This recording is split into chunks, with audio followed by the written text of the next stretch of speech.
Welcome back to Why Blank Lost. I'm David Bloomberg, and once again I say, holy crap, what a week it's been on Big Brother. Joining me as always is, of course, my co-host, Ovi Kabir. Hey, David. So happy to be here. I wish we were feeling a little better because, as Yeah. you can see, I might look a little rough. This is in honor of Tennessee playing this weekend. I have it, but because I have nothing else in the laundry, I've been under the weather. I also think you have been too.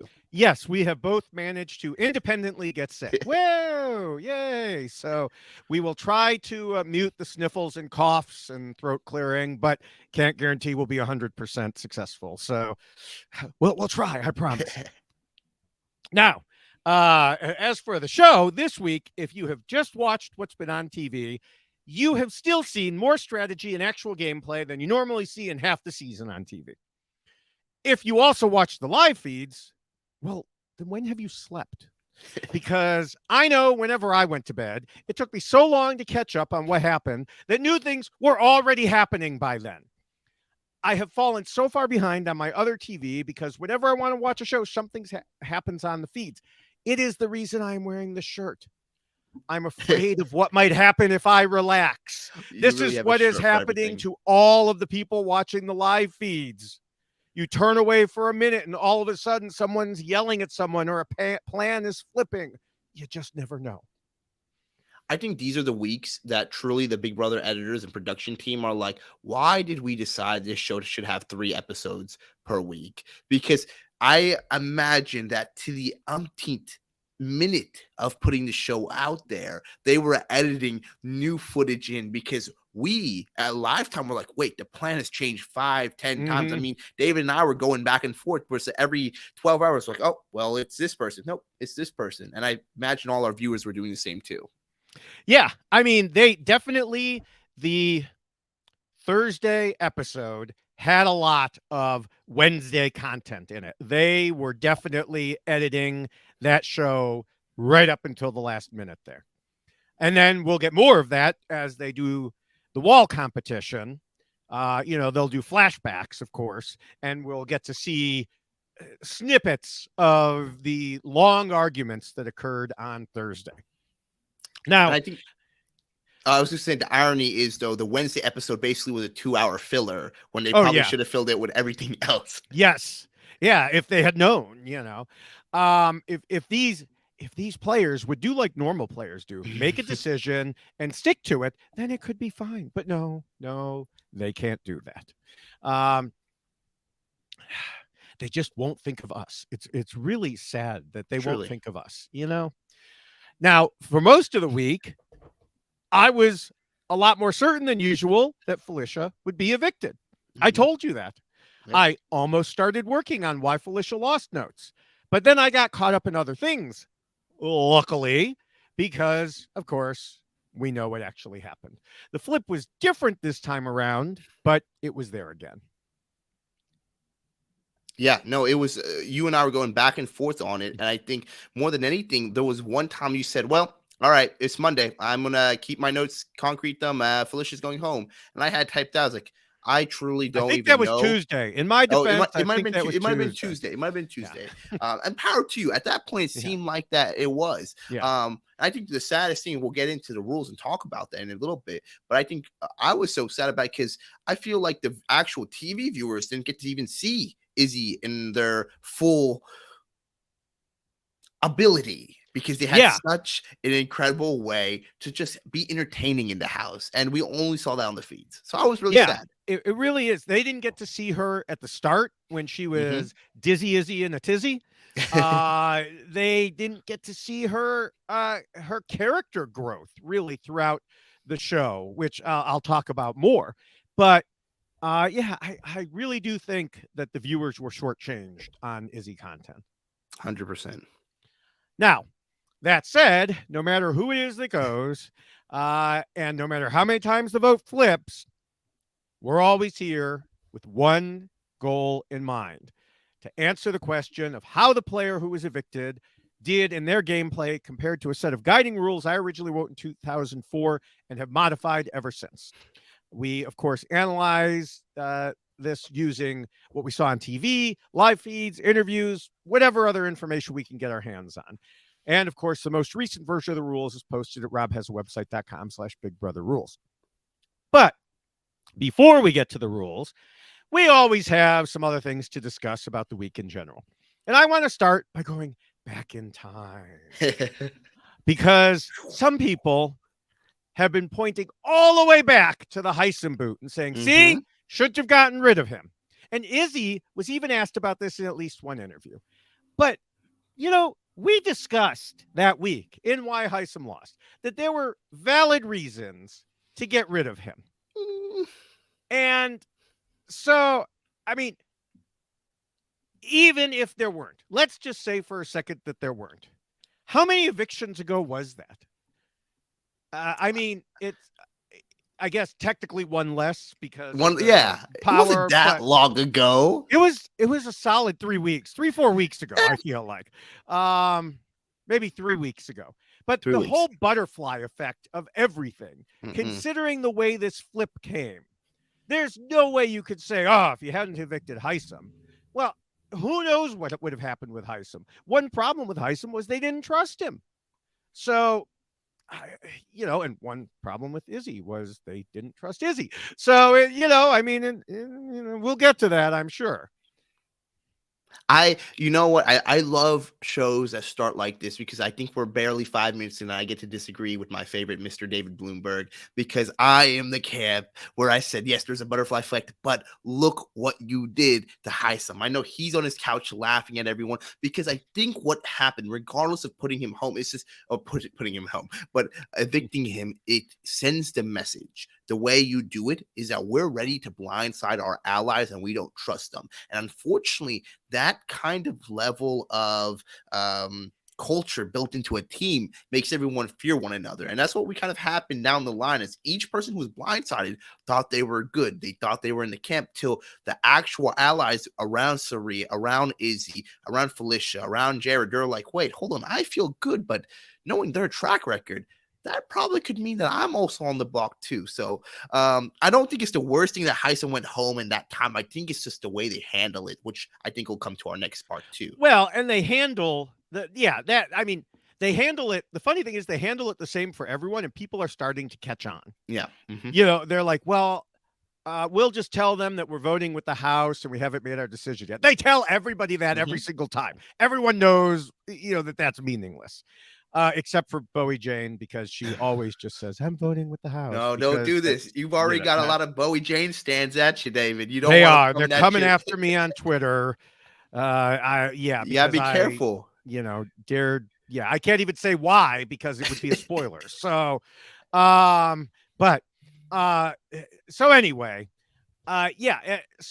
now moving forward a little bit from Heisem, other people have said, this proves it was a good thing they got rid of Red because Cameron and Red would have teamed up and see, this would have been even worse. But we discussed last week that Cameron said if Red stayed, he would have thrown the comp. So no, there's no justification for saying that. And I might just have some more to say about last week's decision as we get to the rules in a little while.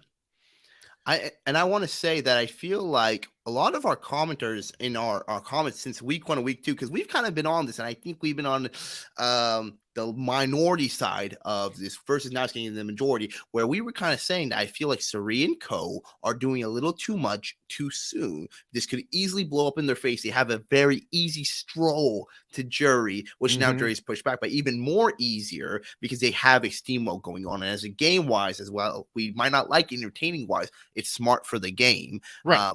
We were worried that, hey, you're making things a little too chaotic. And a lot of our commenters was like, yeah, I don't understand why people aren't seeing this, that they're just, the fandom is being a little blinded for their love for these people, is that they're not realizing they're making these kind of bad moves when they don't have to. Okay, hold on. Let's not get to the rules just yet. That might come up. All right. Yeah. I won't say too much. My fault. That's code for that's definitely coming.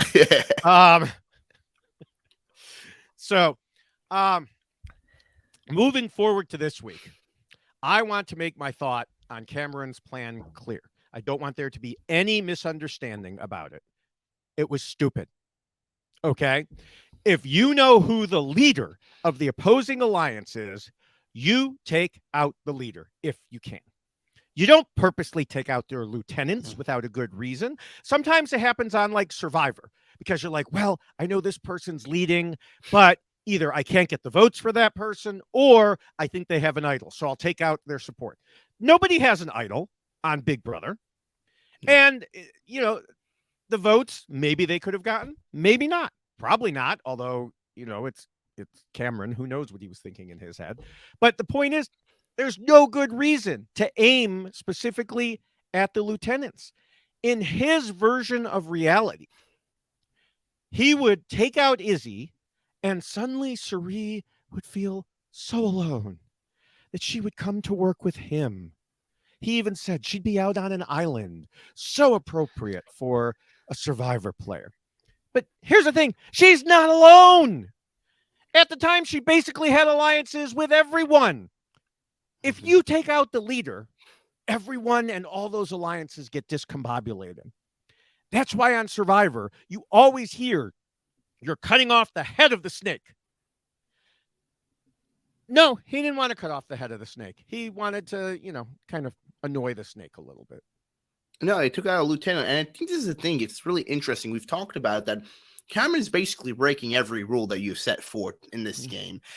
He was your original winner pick. We fought over him. And somehow through, hey, he's still there. My second winner pick was Izzy, so she's gone. So Matt's still thankfully there. But with Cameron, it's interesting because he is a true soldier in the nature of the game. He just keeps going forward and bulldozes through fires, and I just don't know when it's going to catch up to him. This last week right here, what he's been doing, it was a weird way because he really tried to, not let anyone know about his plans whatsoever. How do you feel about that approach? I think it's stupid because, first of all, if you want Cirie and Izzy on the block, so let's say that his plan was okay, which it wasn't. But let's say it was. If you want Cirie and Izzy on the block, you put Cirie and Izzy on the block. I already made fun of him once for this when I was on the Sunday night recap. But, Cirie is no challenge beast. You don't have to backdoor to get her nominated. And by putting her up directly, you eliminate the risk of what actually happened. Someone winning veto and choosing not to follow your stupid plan. Because if those two had been up, and let's say Jared wins veto, well, okay. Yes, Jared is going to take Cirie down, but he's also going to reveal to one and all just how close he is, as if they didn't know already. Let's face it, Cameron was the only one who didn't know. But, but the point is, you reduce the chances, and he just, I don't know. I don't know what that man is thinking. I don't even remember what the question was that you asked. No, I asked of him not. I think you basically answered, but I asked, how do you feel about him blindsiding everyone? Oh, yeah. It's just the whole idea of not telling people why. You should be building trust. You should be like, hey, I want to work with you, and this is why. Not, I'm going to lie to you and make you fake cry for an hour, or make you so nervous that you're practically, pooping your pants there. Whatever it is, I don't understand why he thought this was good. He was like, haha, chaos. No, just dumb. So, and then in the end, he ended up like accidentally succeeding at getting Izzy out. Almost all of the agency in that decision was Cory in America. Very little was Cameron. In fact, the idea that people were doing what Cameron wanted made some people more hesitant. Like if you were watching the live feed discussions as Cory was talking to them, they were like, oh, but I don't want to work with Cameron. And he's like, no, we're not working with Cameron. We're coincidentally doing the same thing that Cameron wanted. Nobody wants to work with Cameron. They didn't want to be seen as associated with Cameron. Yeah. And I think it just kind of goes back even further, right? When they blindsided Red when they didn't have to, because at that point, Red and Cameron would have been, again, hindsight's 2020, but really no point of doing that. He would have been in their pocket. Same way we say about basically Matt or Cirie wasting Matt's power to bring people down to have Jack. Like, there's just so many false plays and so early in the game that really has become a butterfly effect to what we have now with Izzy being evicted.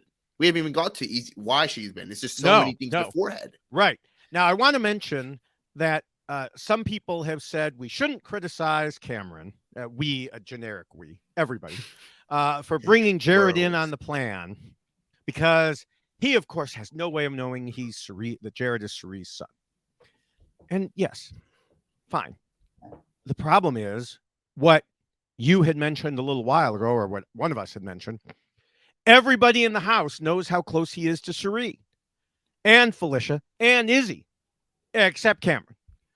But he knows all in his little universe. I mean, America was the only one who finally managed to pierce through that thick skull by arguing. You know, I mean, she was like, this is what's happening. This is what's happening. He's like, no, no, no. And then finally she made it through. And he's like, oh, yeah, I knew that. She put a lot of work in, and credit to them, too, that really being against, not either of them have been in a power position whatsoever as the game has gone by, but they've somehow been able to, use these people around them as tools to further their own game. When everyone knows they're basically, I would say, the most open showmans in the house. Yes, you have Jared and Blue, but there's people know there's weird riffraff here and there between now and them, or Blue says this, Jared says this. Versus Amara, Cory, they are a concrete showmans, and you would think a much bigger threat in the game than people perceive them. They perceive them as a threat individually, but I haven't really heard them talking about them as a block. So interested to see how that goes forward. Well, it'll go forward in a few rules, for one thing. But, all right. So besides Amara, Cory, did you have anyone else you wanted to talk about before we get to our next regular segment? No, I'm excited for the next regular segment. Okay. So hit me with because that means it's time for Julie Chen Moonves is wrong about blank. And we will start up with a follow-up from last week again, because remember, Julie had told Dalton Ross that with Cameron being HOH, if he figured out Cirie's position, it would be curtains for her. And at the time, I said, nope, she's too insulated. The worst that could happen would be losing an ally like Izzy or Jared. And here we are. But the more ridiculous thing is that this week, Julie contradicted herself. Of course. Because she told Dalton this week, don't count her out about Cirie. So last week it was curtains. If he found out, everybody knows. And now she's like, don't count her out. Which is, you just going to go back and forth? She just swings whatever the cue card tells her to at this point with the game. I mean, here's the thing. Maybe she was trying to keep up with in the beginning portions of it. I just have a hard time thinking that she's truly keeping up with it, because the viewers themselves right now are getting lost within the game as things go on by. So somebody's helping her write these cue cards by the end of it, and I don't know if they're really keeping up. I mean, are they answering the questions for Dalton Ross too? How bad is that? I would think if you hired someone to do that, they'd pay better attention then. I really think it is her. But to your point of not paying attention, she also said Jared is a strong competitor. Yeah, strong at winning by default.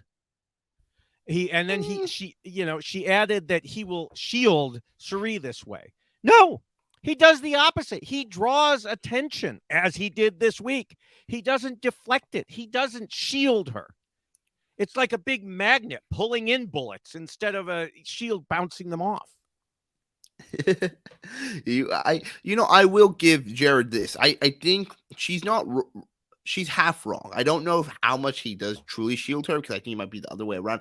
But Jared has been a pretty good competitor in the game. I know you're not exactly the biggest fan, maybe not the top fan, but in competition-wise, he's been doing pretty good. He's got a good ratio of them.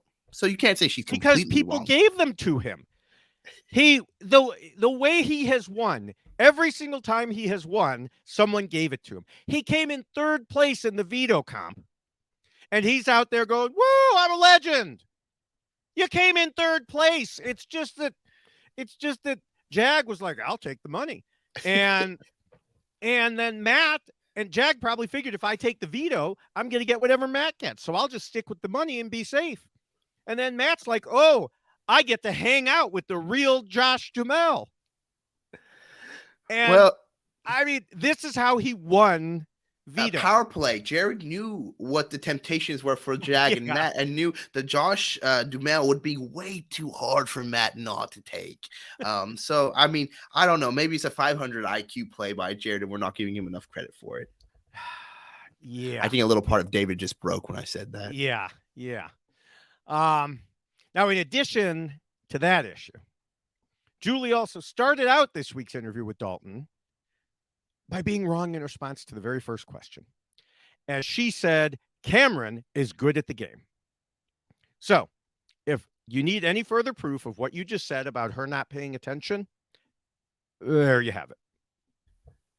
Yeah, I mean, here's the thing. You can't say Cameron doesn't compete. You can't say he doesn't try. I don't know. Based on our rules, we would say Cameron's quite good at the game. He is I know. David is certain. If Cameron somehow wins the game, You the literally rules are just broken. talked about it earlier. You said he's broken every rule that we have. He has. I don't know what we're gonna have to have somebody watch David for 24/7 if somehow Cameron makes his way to the final and wins this game. Because it will be a hard day for David. It will be a hard day for all of us, honestly. Yeah. Well, yeah. All right. Now, but I have to note the reason that she said this as support. She said it's easy to keep your mouth shut when you have no allies left in the game. The only time he kept his mouth shut was in not telling people who the nominations would be, as we were talking about. But even then, his mouth was moving all the time, further alienating people. And then on this week's eviction episode that she hosted, they showed Cameron telling information to people. He was not keeping his mouth. She doesn't even pay attention when she's standing there. She's reading the things, you know. She's trying there. Yeah, I don't know. There's no excuse right here. I can't even fight for her at this point right here. Yeah. This one's a hard week for her for sure. Yeah. I tell you. But, I'm glad Dalton Ross gets to ask her these questions because, it gives us feeds the segment. It does. All right. Well, before we get to the rules, I want to mention that the Survivor version of the rules is available in poster form. And you can go to robhasawebsite.com/yxlostfeed, scroll down, get to the poster, click and buy, and then hang. Hang the poster.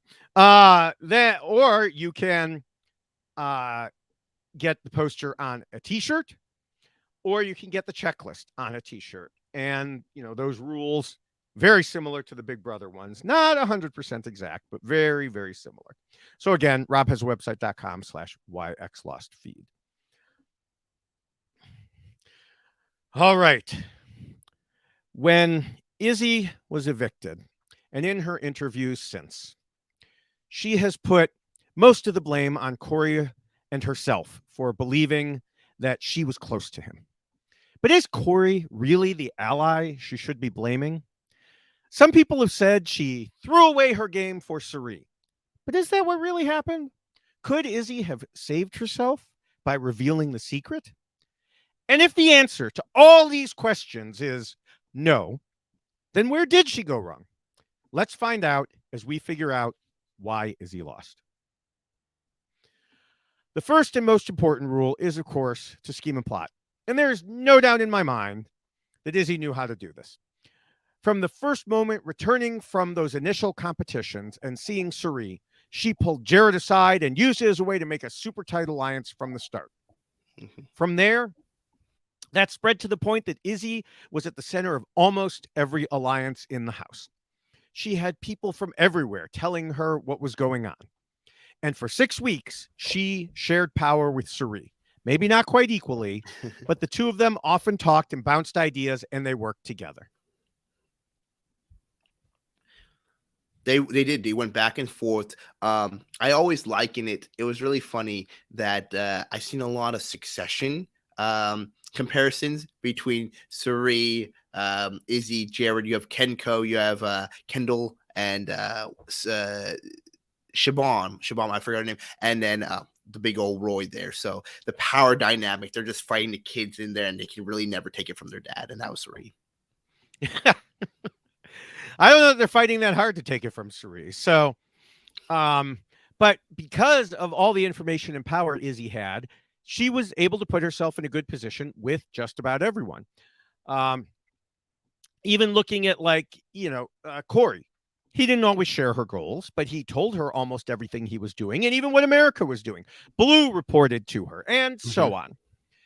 For this early part of the game, she had herself in a position that many would envy.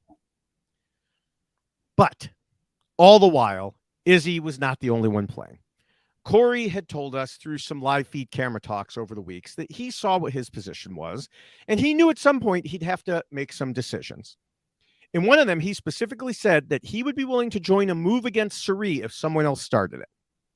In the meantime, he had gathered a lot of information about how the triad had been lying to different people.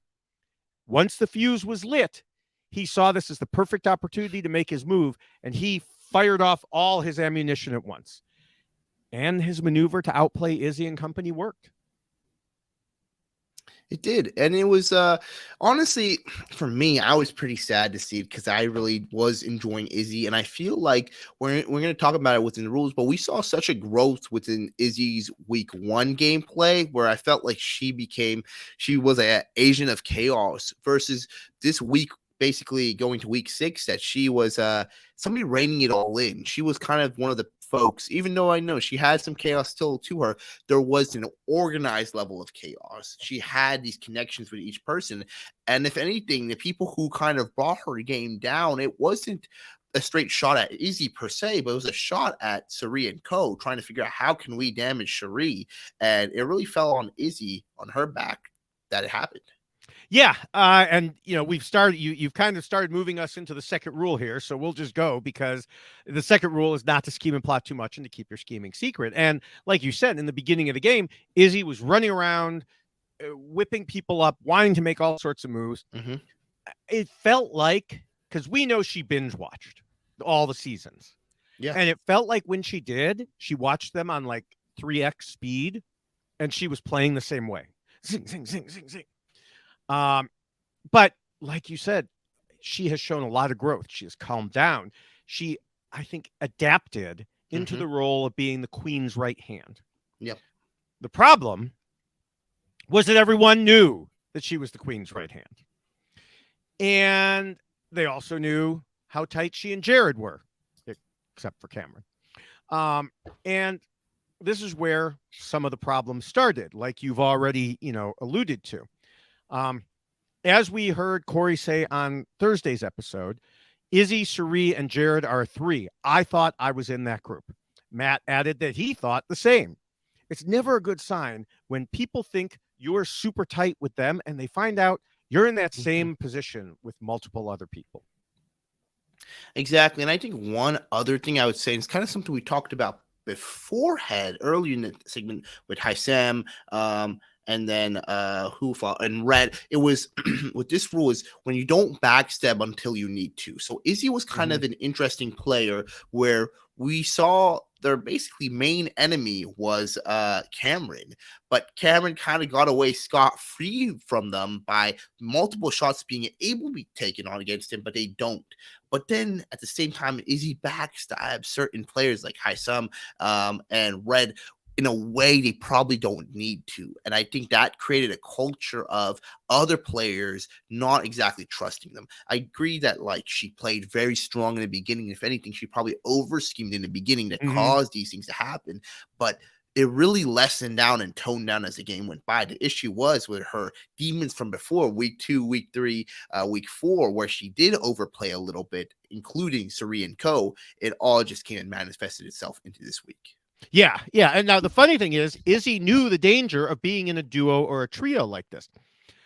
She told Mike Bloom that Red and Cameron were dangerous for that reason, though I think we debunked that a bit last week. But in any case, she said she told Cirie that point, and Cirie asked, "But aren't we doing the same thing?" And Izzy responded, "Yes, I think we are dangerous too, but we should be the ones to stay in the house."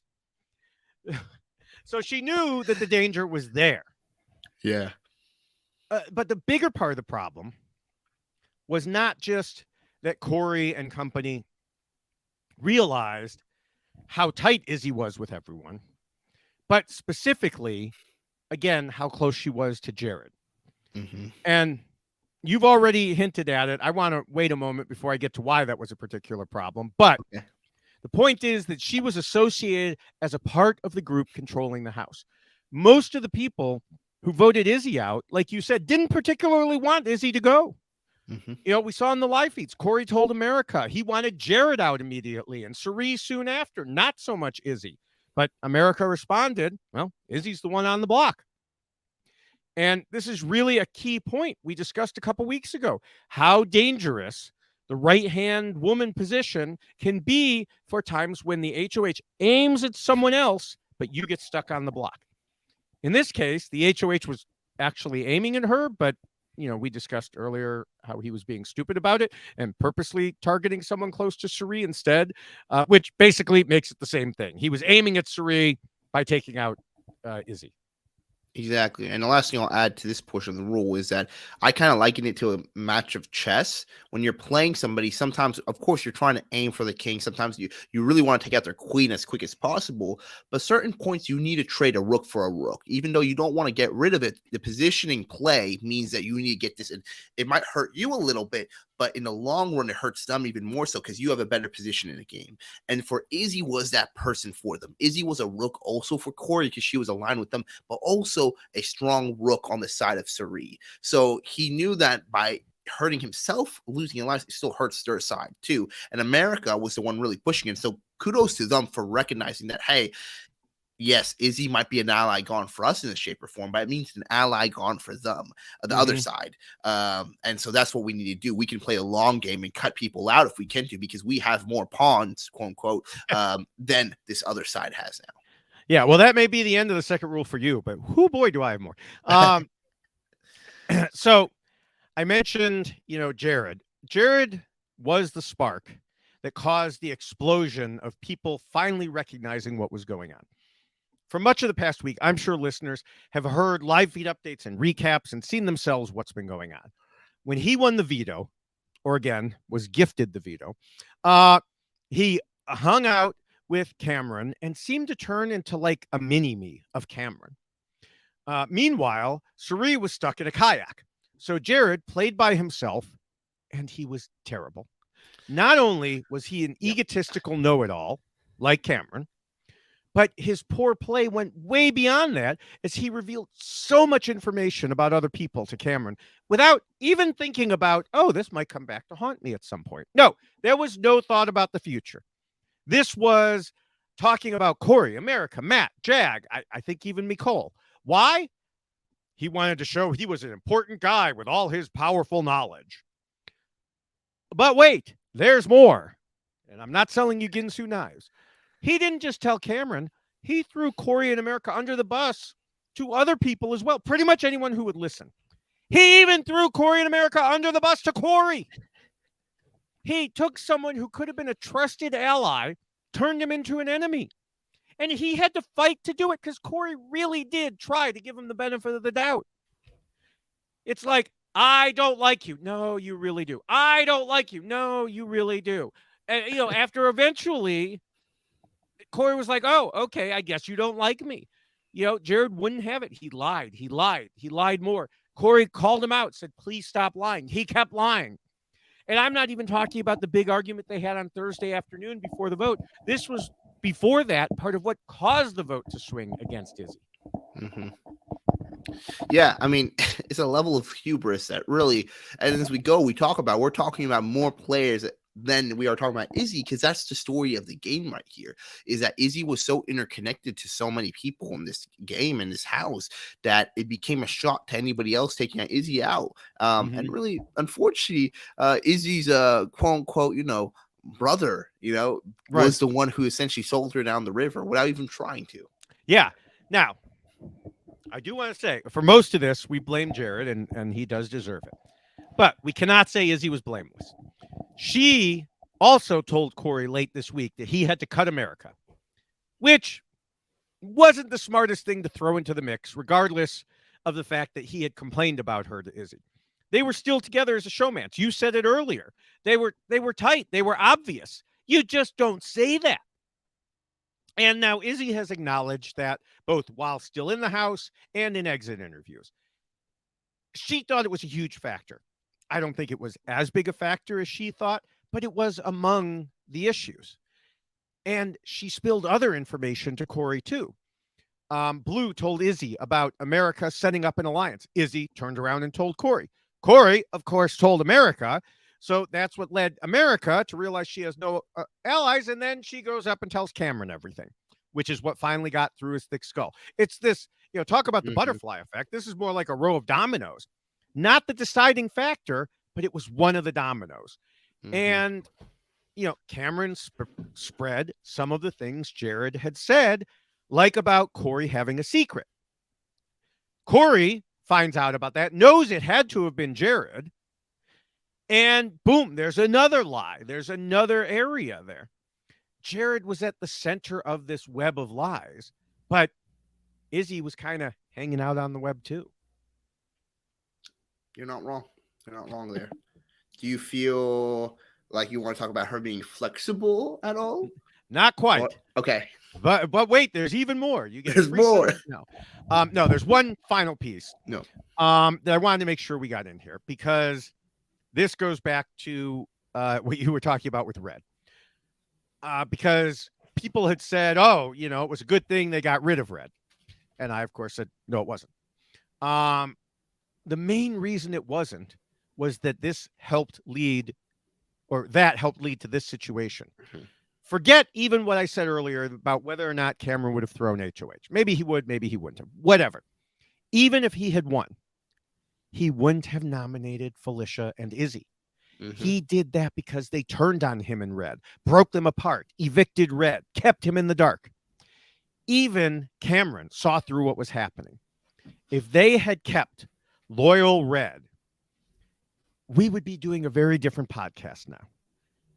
And Izzy was a big part of that decision, including being one of the people to fend off Felicia's last-minute attempt to flip things back to voting out Jack. No, 100%. That was when he was loyal to them. I don't remember if it was Izzy he told it to or who he told you, but he basically, and got to Izzy, that he would want to evict himself before he tries to evict Cirie. I mean, and I think Izzy also saw it as maybe they don't want somebody closer to Cirie than themselves, so they need to get Red out. But there really wasn't there was very little pathway for Red to be Cirie's number 2 versus Izzy. And it's one of those things where we talk about so often. I mean, there's a reason why we add another rule when we get to the jury phase of the game, is because there's more at stake. There's more dynamics to play at. In the same way in the Big Brother house, there's certain moves you do that are in pre-jury and after jury. There's no reason to get people who are numbers on your side when they don't pose exactly a threat to you out before they need to be. Yeah. I mean, we talked about it last week. Anyone can go back and check that podcast, that no, they were not a threat as a duo together because Red was so bowing at Cirie's feet. But that's what set Cameron up to set up these nominations. So, all right, with that, a rather long rule 2. Now we can move into the third covered rule, which, as you mentioned, talks about the need to be flexible. A number of people have said that the main reason Izzy lost was that she threw her game away for Cirie and was playing for Cirie instead of herself. If she did that, it would definitely be inflexible gameplay. But I want to hold off on that discussion until the fourth rule, because, again, if she did that, it would have been because of emotions. So instead, let me once again just point out that Izzy was at the center of almost every alliance in the house. Was she in a very tight trio? Yes. We already discussed the problems inherent in that a moment ago. But she had things set up so she could have maneuvered through a number of different options moving forward, which showed that she was indeed being flexible. She was. I think we see the issue. Like she was connected to Cory. She was connected with Cirie. She was connected with Jared, with Felicia. And beforehand too, the people who went out the house, she was connected. I mean, I think anyone arguing that she was inflexible is ignoring the fact that Cameron, to her, was one of her most horde enemies, but I think it was like week 2. It didn't take long. No. She was able to put that aside. She called him a serial killer, and Yeah. when she first met him. I mean, it didn't take long. Exactly. And argue yes or no that whether it was valid for her not to take a shot at him when she had the ability to. Mhm. She didn't. There was many chances he was on the block, and she decided it was better for her game than to be, go after him. I think if anything, Izzy was probably one of the more flexible players in the whole house because she was able to be so fluid in her gameplay. The question is was she the river and the person, or the current was Cirie, so maybe she needed to be more current. But I think I agree with you in this case, is that's for down the line for a different role. Yeah, I mean, you could say she was in a kayak with Cirie. Yeah, yeah, kayak. She would like the Field family, Field family kayak. Yes.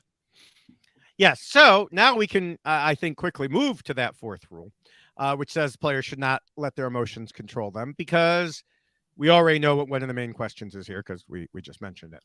Did Izzy throw away her own game because of Cirie? A lot of people think so, but I'm not a lot of people. So before everyone starts tweeting at me and commenting at me, let me explain. Is it possible that Izzy would have thrown her game away for Cirie? Yes, but she didn't have a chance to do it. The game has not yet reached a stage where she had to make that decision. This was not Cody taking Derek to Final 2. Izzy was part of a solid core of people who were going to work together. In the meantime, we saw she had questioned herself to the cameras and to us about what to do about Cirie. In the end, she never had to answer that question. So I don't think it's fair to say she threw away her own game because of it, because she didn't have the opportunity to throw her own game away.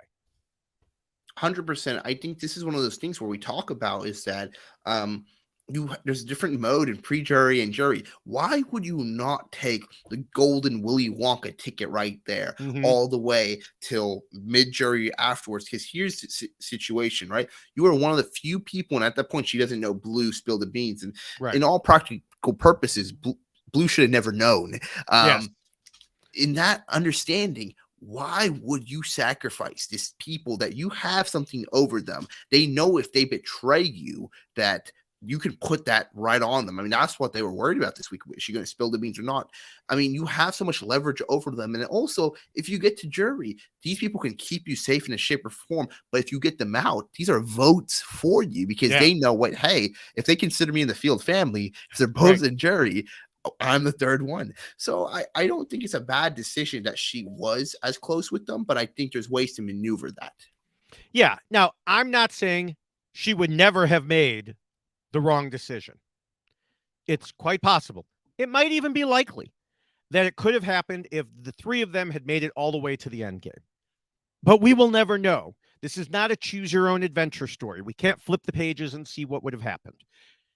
Even she will never truly know, because she could sit here in interviews and say whatever she wants, but until you're in that position, you will never know.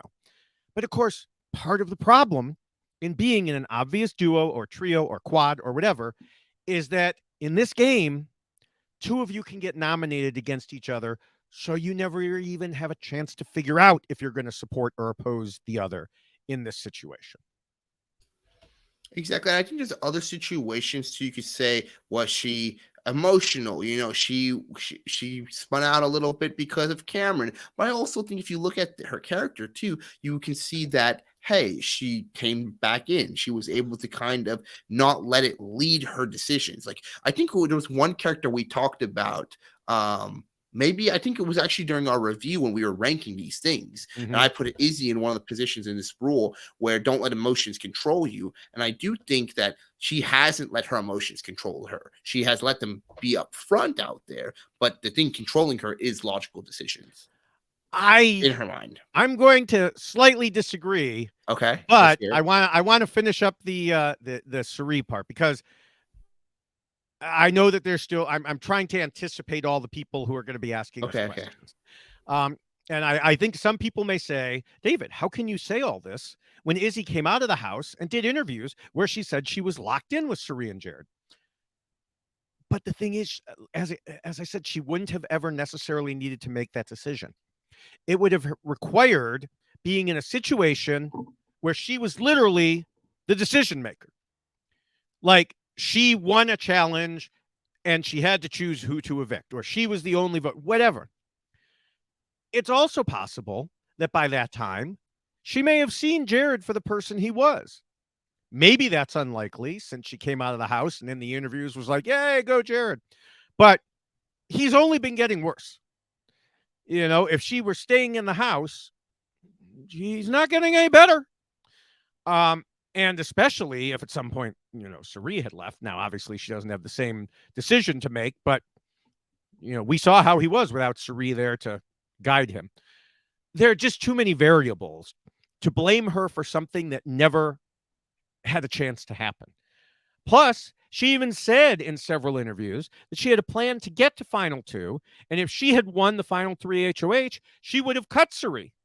Admittedly, because she believes Cirie would have wanted her to do that. But then she would have taken Jared to the end and beaten him. Now, do I think she would have beaten Jared in a Final 2? Yeah, I do. As we know now, we still have weeks.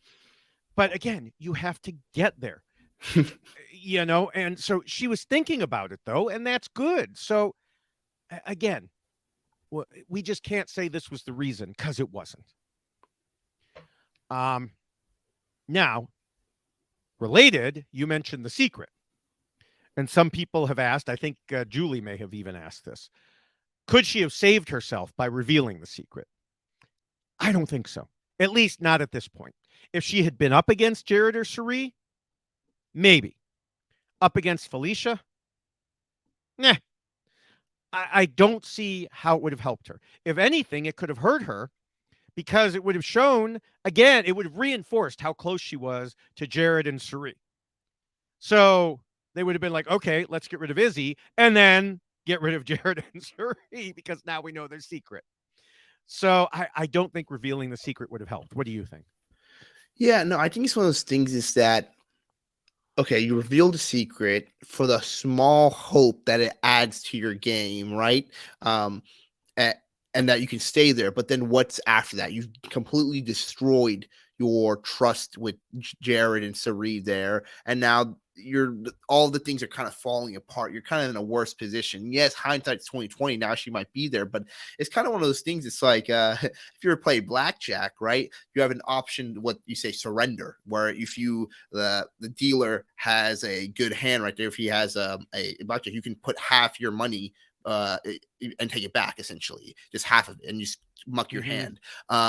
In that situation, though, it's kind of like if you muck your hand, the percentages are you probably should stay with it, because if she stays here, because she was the percentages are always going to be that way, because the house gets to decide what the percentage. Yeah, well, the house gets to decide. But in this situation, though, if she is able to save her, like she's good and she doesn't, give the secret away, then she's in a much better place if she didn't, then she revealed it. Again, right. Hindsight's 2020, but it was the flip of a coin. I think there were other maneuvers she could do before going to revealing the secret that weren't done. I mean, I think she was going to be in that house until Jared essentially blew up her spot. Right. Now, getting back to what you had asked or mentioned before about her emotions, we both talked about she had improved a lot, but sometimes it did come out. After the pressure cooker, she told Felicia she couldn't help but snap at Cameron and Red and admitted she just couldn't control herself with them. Now, did that play a role here? No, that's just one example that I happen to have in my notes. More importantly to this outcome was she got mad at America when America came to apologize to Izzy about telling Felicia she was leaving. Because, so the setup was basically Cirie and Izzy had a big plan about when to tell Felicia that she was leaving. Except they didn't tell everybody the plan. So then America goes and tells Felicia, not knowing, and then somehow America's in trouble. It's like you did something that was wrong, even though nobody told you it was wrong. But in her words to Mike, she said, I came at her. I shouldn't have had that conversation with her. That should have waited. That probably should never have happened. And she's right. You know, she should not have gone after America about that.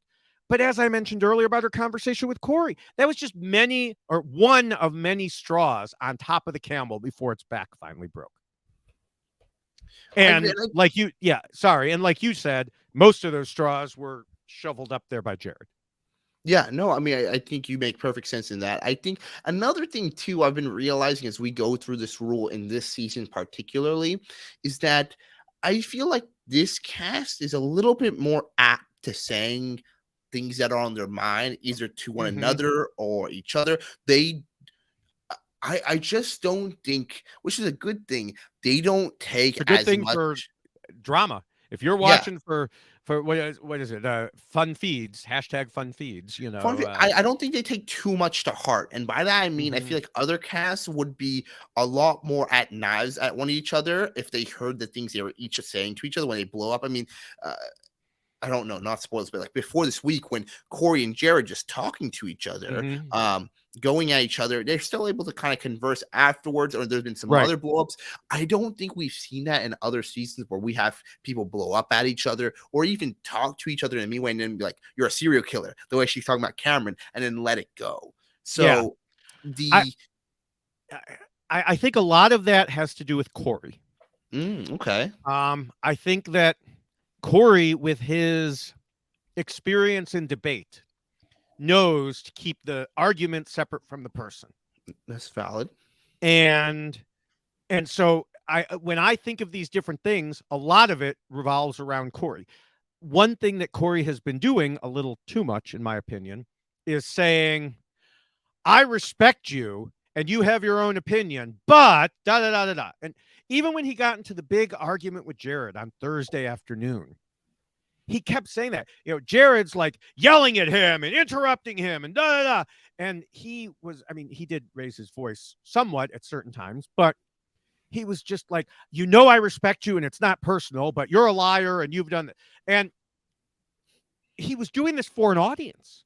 There was literal audience there of Matt and Bowie Jane and Jag and at one point Cirie. Now, Cirie, of course, we already know what side she was taking, but he didn't know that. And if you're debating for an audience, maybe in a typical debate where you have judges, then you can say that. But look at politics in general. You yell, you don't apologize, you don't say, respectfully and all that. No. And it's unfortunate, but too often, and I heard someone else say this, it might have been on the live feed recap, too often the loudest voice wins. Jared definitely had the loudest voice. And Cory, meanwhile, is like, we can still argue this and be friends in personal life. This is not about personal life. This is about the game. And it's like, yes, that's true. And it's good when they say, that's this whole rule is separate game from emotions. But not everybody can do it. I do think you're right. There's more of it this season. I think a lot of it is because of Cory. Not all of it, but a lot of it is. Yeah. No, that's a really good point. I didn't think about that, actually, that portion. It reminds me, and I may have told this story on a podcast before. I had a coworker, and he and I had to be, at times, witnesses in hearings, technical witnesses. And he came back from one, and he was so upset because the opposing lawyer grilled him when he was a witness. Just grilled him. Yeah. And then when it was done and they went to take a break, she came up and wanted to shake his hand and say, good job. You know, it was nice seeing you. And he's like, you were just ripping me apart. How could you do that? And I'm like, well, because that's her job. She's a lawyer. You know, I mean, it's not personal for her. Yeah. Her goal is to knock down your points. Your goal is to make your points. Yeah. And he did not get that at all. It makes sense. I mean, at the end of the day, too, I think it's you realize this in life. I think it's one really already impressive the way Cory is also able to hold himself. But I do think, because I've been there at his age, you know, in the house. Sometimes people, especially the people that cast on the show, they don't think rationally. They don't debate rationally. And if you're trying to come at them in a rational perspective, that won't win out in the game many times because there is no basis. The only basis is what you, as a society within the Big Brother house, your castmates, and the person you're arguing with decides to be at. Right. And like you said, there's no judges there. It's basically sometimes the person who's the loudest will be able to bulldoze over them, and they'll remember the last things there. And that's the situation with the Cory one that I think it's going to be really tough for him. I know we've kind of veered off there, and I don't want to get too much off Izzy, but it's really hard to mangle that back into that. And that really comes from, I feel like, life experience when you actually have to argue with random people out in the real world, you know, outside of school, outside when you have just somebody being so irrational with you, whether it's like a hot driver who's just so upset about you doing this and that, or somebody else hothead somewhere in your life. And that just comes with experience as time goes. So yeah. I wish Cory had more people who could debate with him on that level, but I don't think we don't have that in that house. Yes. Yeah, we did veer off a little bit there. I'm not quite sure how we got there, but we did. So we should bring it back, like you said, and let's go to the fifth rule, which says to pretend to be nice and play the social game, which is kind of related. Now, we did just talk about Izzy. Well, I mentioned Izzy sometimes letting her emotions get away from her. Overall, how do you think she did in this role? How did Izzy do in this role? Here's the thing is, I feel like she was able to keep a lot of controversial and just like her beliefs to herself to not make other people upset. I'm not saying her beliefs were controversial, but I feel like she had thoughts on how certain people acted in the thing. And yes, she vented, she went in the storage room, kind of similar to Nicole, who disagrees with a lot of people. Izzy was on that other side of things, and I found themselves tempering it as time went on. But I think one issue was that people knew if Izzy didn't like you, and she was very straightforward about that. I mean, the whole Cameron situation, really, them being each other's enemies. The issue is only one side, Cameron, was able to win power versus she wasn't. So I don't know. This is a tough situation because, like I said, I feel like in another cast, I feel like Izzy would have rubbed a lot of more people the wrong way because she's kind of like, I'm going to keep it real with you. In this season, more people are a little more apt to take it on the chin and just like give it right back. So I'm kind of like, I think she played okay in this area, but not the best, but not as bad as I would think. Yeah, I mean, one thing that I did think was particularly interesting about her was that she stood up for herself and her beliefs and others in a game when that can be dangerous, like you said. She didn't let Jared get away with his misogyny near her. Yeah. He didn't stop, but at least he stopped talking about it near her. And then he complained to mom. She pushed back on some overly religious things, in her eyes, overly religious things that happened. Even against Cirie. Cirie brought up something one time. She's like, no. And there were some other things too. She even tried to talk to Heisem about the way he cut people off. That didn't work either, but she tried. And standing up for what's right can be extremely difficult in these games. And she tried to strike a balance.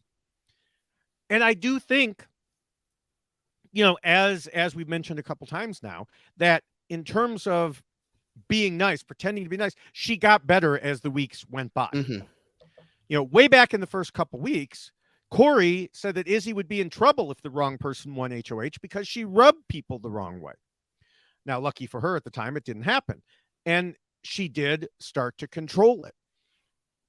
It got to the point that this week we heard from some people that everybody in the house liked Izzy.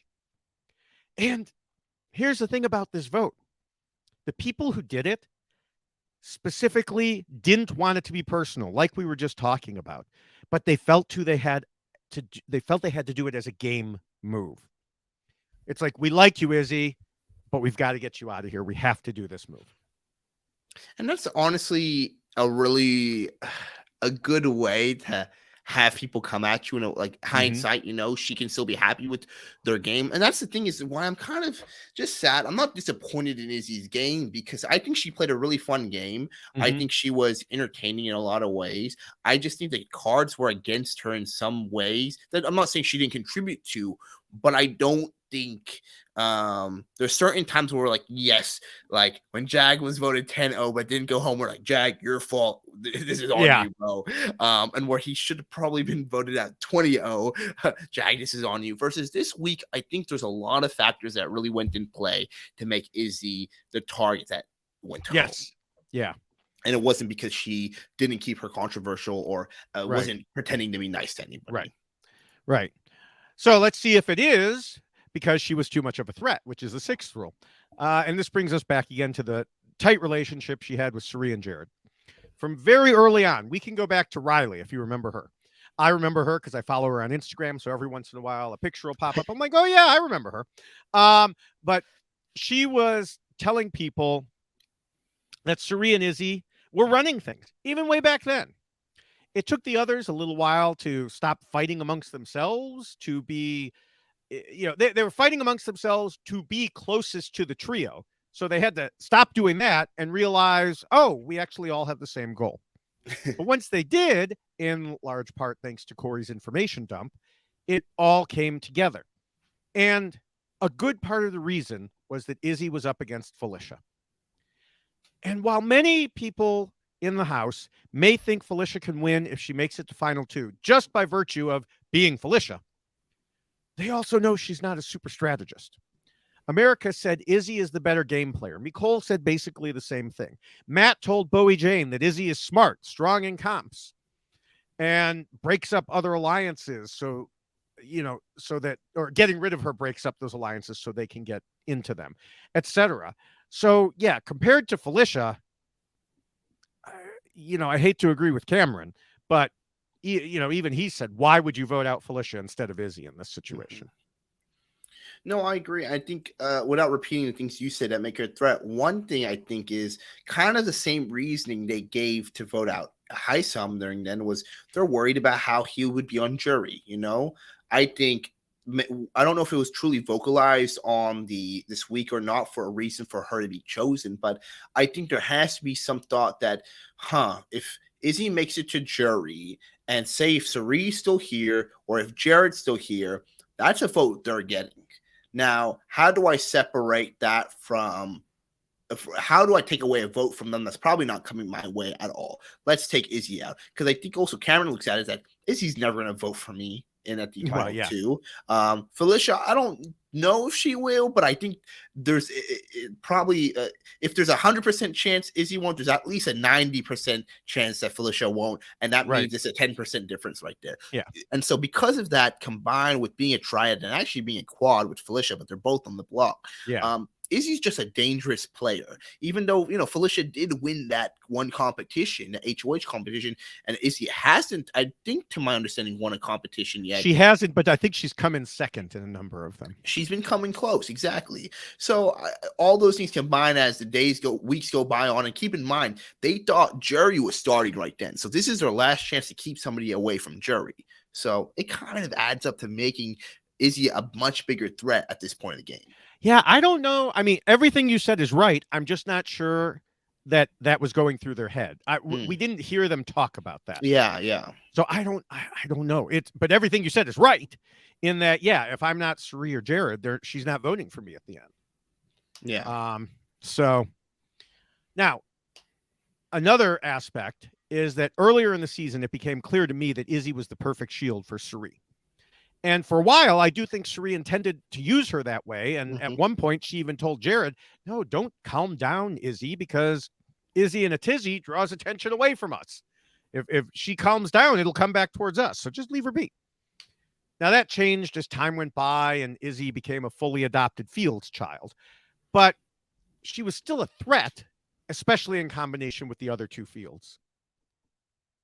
Yeah, exactly. I think ironically is that it wasn't Izzy who was taking after at some point it wasn't Izzy's wildness or sporadicness that was taking attention away from them. It was Jared's Right. freaking mouth was bringing attention to them. I mean, if they could just kind of all I mean, really, I feel like this result would have been so different if Cirie, Jared, and Izzy just say a minimum of like 1,000 words for the whole week, just like, hey, we're gonna not say much. Do what you need to, do what you need to, and it would just go flow by. But it's really one of those situations with too many cooks in the kitchen. Yeah, and one really bad cook, one that could compete on America's Worst Chefs or whatever it was. I wonder who you're talking about. Yeah. All right. Well, the seventh rule says to trust almost nobody, and it's clear that Izzy trusted several people too much. One she fully trusted was obviously Cirie, and it seems like that was a valid one to trust. So I think we can move past her. However, we have to discuss Jared, because even this week he proposed voting Izzy out to his mom before she shot him down. If it had been up to him, I think he would have been very happy to get rid of one of the people who knew his secret, which made it kind of funny that he was so angry at Cory on the live feeds for actually making the move that he had himself suggested.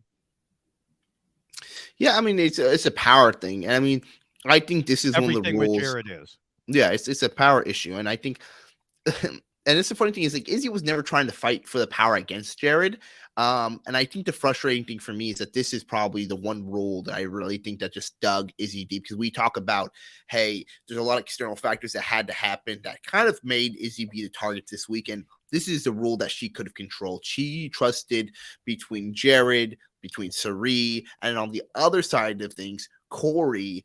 You really have an issue now that when you have two sides of people who are going against each other, you have to limit the information on one end to the other. And I understand you want a lifeboat, but I do think you don't have to utilize the lifeboat to the other side until you get a little deeper in the game. You plant the seeds and kept them planted. And I think that's the issue when people are looking around at some of these players, Cirie and Co. They're like, they've planted too many seeds and they're already trying to get them to sprout. Versus if you plant the seeds, leave them there, give them time to grow, and without people realizing there's a forest around them and they're not sure who even put the seeds there in the first place. But we saw that too often, that they move too quickly after inserting their own whatnot. Yeah, I mean, you're exactly right. Cory is the key. She had that much right in her exit interviews. They were indeed close. She was right about that. I think that she could have trusted him for a while, but she blew it the way we discussed earlier. Again, while she was saying in the house, one conversation changes everything, it wasn't quite that simple. It wasn't one conversation, but yeah, she trusted him with all this information, and then she said things to make him lose that trust. Exactly. I mean, and at the end, you just have to be a little smarter when you're in the house and you have, I mean, Izzy's a mature adult. They know. You have Cory here, and I'm not saying anything against Cory. I really like Cory, but a younger guy. He's in college. He's meeting this woman who seems like a great woman, who's America. He's kind of on an island. Right now, if they're matching together, his head is in the mind with her. He's excited. It's great. I just don't know. I know she said she regrets it in the house and outside, but why you would think you should even hint at cutting off? You suggest maybe I could work with America. Maybe me and America can talk some more versus, let's cut her out. Yeah. And they had done that earlier. They had talked about ways they could involve America more. And then all of a sudden it's nope, cut her. Yeah. So, all right. Well, with that, it is about time to wrap things up for Izzy. What are your final thoughts about her? My final thoughts on Izzy is that I think, if Izzy ever watches this podcast, this is not even for her to watch or anyway, but I truly enjoyed her gameplay. I truly enjoyed watching them play. I think they were a very fun cast, a very fun person to be on the show. My only regret is that I don't think the audience members were going to really see all that stuff because they didn't really show all of it. I think there could have been a really awesome storyline that we just weren't shown on the TV episodes. I really think her ultimate undoing was, again, our basically our final rule, where we talk about she trusted too many people with certain information. I don't think it was that she should have leaked the secrets. I don't think that even had an impact on it. She was just became the biggest threat at the wrong time. A week before or a week after, I think Izzy gets so much farther in the game and gets in a place where we're actually talking about the reality of, do we see Izzy in his final three? Because I think she really had it in place.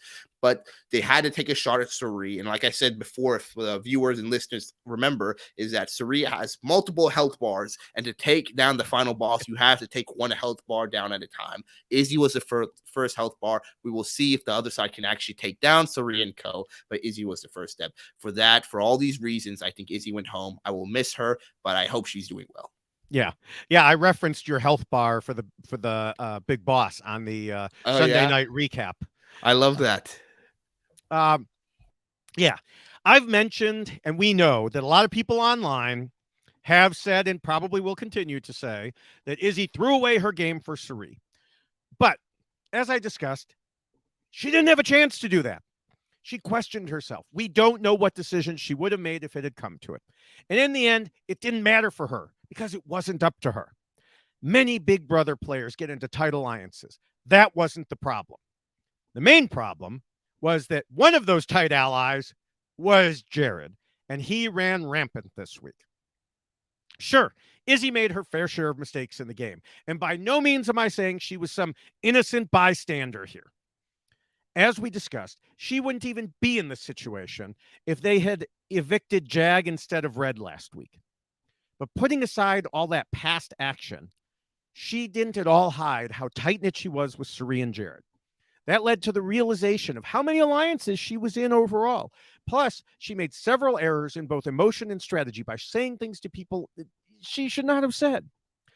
On their own, I think she could have survived those. Like you said, this week or that week, another week, she could have survived those. But combined with everything else that was going on, she just got buried. And that's the key. There was not one single thing that did Izzy in. There rarely is. Otherwise, what would be the point of this podcast? But I know Izzy still has been saying that it was that one conversation. It wasn't. Jared set this all in motion by doing all the things we already discussed and more.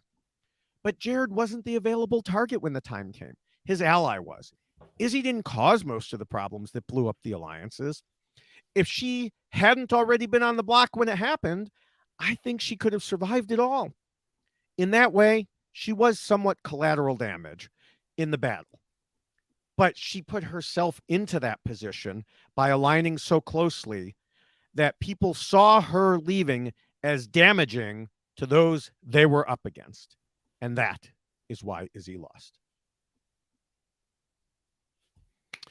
Well done. All One of right. the nicer monologues you've given for somebody to be evicted this season. Well, that's because, most of the previous people were just so bad. But,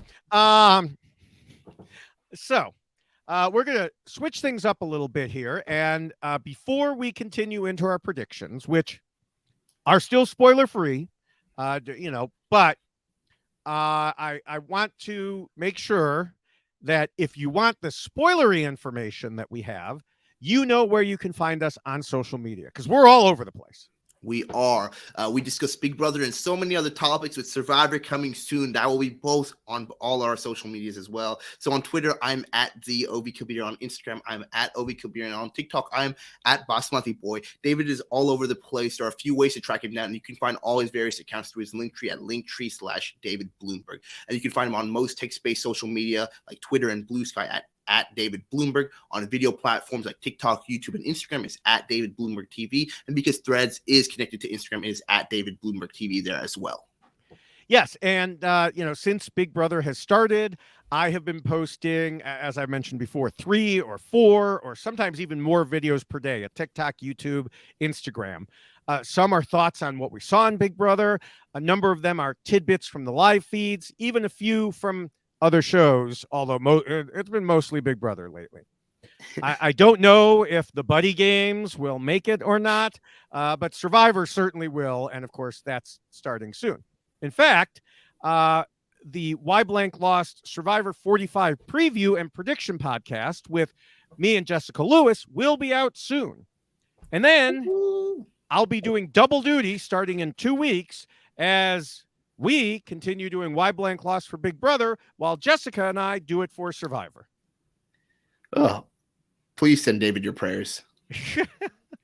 I mean, it's not like I'm tearing here, I mean, but still, yes, those TikToks take a lot of time, and keeping up on Twitter and the live feeds, it's like I said, what happened? I can't relax. Cannot relax. And I also want to say, I want to encourage everyone to check out the RHAP Patron program at robhasawebsite.com/patron. Rob has so many patron-only podcasts that I've truly lost count. And with Big Brother and Survivor coming up, there's going to be so many more episodes. So jump on board and support shows like ours and everything on the network by becoming a patron at robhasawebsite.com/patron. Yes, so we can move into the spoiler-free predictions. And again, to ensure that's the case, I wrote up my notes on Thursday night before the feeds returned for the wall competition. So as I was writing these, I did not know who won. As further confirmation, I sent some information to Ovi. Ovi sent some information to me. Mm-hmm. So if one of us is right, it's verified. We knew that, it would happen. If we're both wrong, well, we knew that would happen too.